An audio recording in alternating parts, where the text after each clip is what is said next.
ഇത് വള്ളിയെല്ലാം എന്തിന് ചേറെടുക്കാണ്ട്. അങ്ങനെ ഗൈസ് നമ്മ ഒരു ട്രക്കിങ്ങിന് വന്നിട്ടുണ്ട്. എന്താ വണ്ടി കയറുവാ പഠിച്ചോലേ നിങ്ങള് കാത്തോളി ഒറ്റ വിളിയാണ്.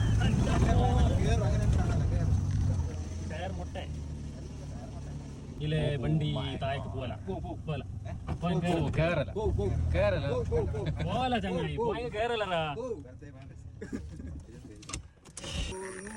ട്രക്കിങ്ങിന് വന്നിട്ടുണ്ടാ ഏടെ സ്ഥലം പറയുന്നില്ല. നമ്മളെ നാട്ടിലൊരു വലിയ കോരയുണ്ട്. അത് ഈ 4-3 ബോളന്മാർക്ക് അറിയില്ല. ഞാൻ അവരെ കാണിച്ചോണ്ട് കാണിക്കാൻ. ദാസപ്പോ എന്നെ ശരിക്കൊന്ന് ശ്രദ്ധിച്ചേ.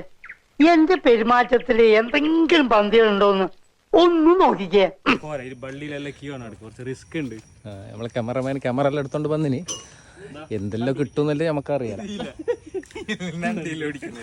ഇതിലെന്ത് പിടിക്കാന്? നമ്മളെ നാട്ടിലുള്ള ഒരു കോരൊക്കെ പോകുന്നുണ്ട്. ഇവർ 3 ആളെ വിളിച്ചോണ്ട് പോകാൻ. ഇവരെല്ലാം നോക്കിട്ട് 3 ആളെന്ന് പറഞ്ഞാൽ അവിടെ 2 ആളുണ്ട്, അപ്പുറത്ത് ഒരാളുണ്ട്, പിന്നെ ഞാനുണ്ട്. അപ്പൊ കോരൊക്കെ പോവാ. കാഴ്ചകളെല്ലാം കാണാം.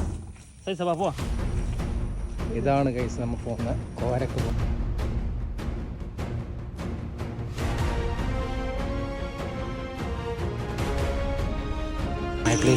നിഗൂഢമായ സ്ഥലം.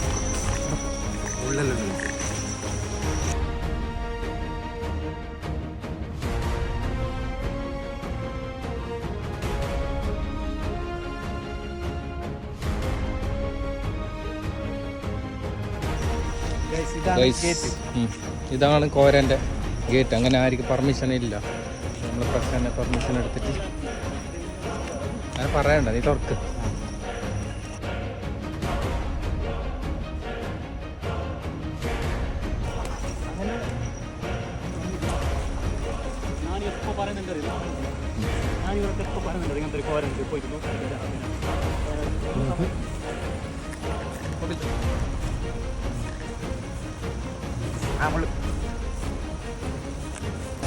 ഗൈസ് അങ്ങനെ നമ്മ കോരൻ്റെ ഹിഡൻ സ്പോട്ടിലേക്ക് എത്തി.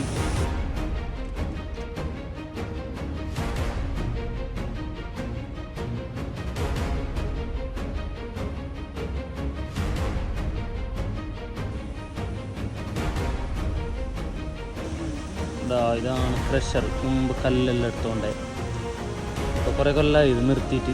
വെള്ളം കിട്ടിയാൽ തന്നെ നിർത്തി.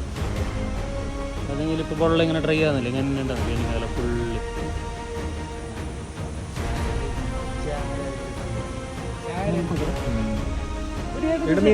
ഏകദേശം ഇത്ര പെരുത്തുള്ളത് ഞാൻ കണ്ടില്ല. എടുത്തിന് എൻ്റെ ഏകദേശം കയ്യിൽ ഇതെല്ലാം ഇങ്ങനെ ഡ്രമ്മല്ല വീണ് മീൻ പിടിക്കാനുള്ളവർക്ക് ഇതാക്കിയത് മുന്നിൽ വലയിട്ട് മീൻ പിടിക്കാൻ വേണ്ടി. വേണ്ട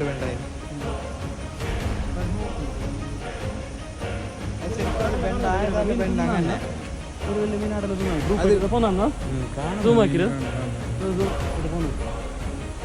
അതല്ല അതിനേക്കാൾ വലുതുണ്ടാവും. വലിയ വെള്ളം കുറയുന്നില്ല. അത്ര ഏകദേശം ആടെ അങ്ങനെ ഡ്രൈ ആണ്.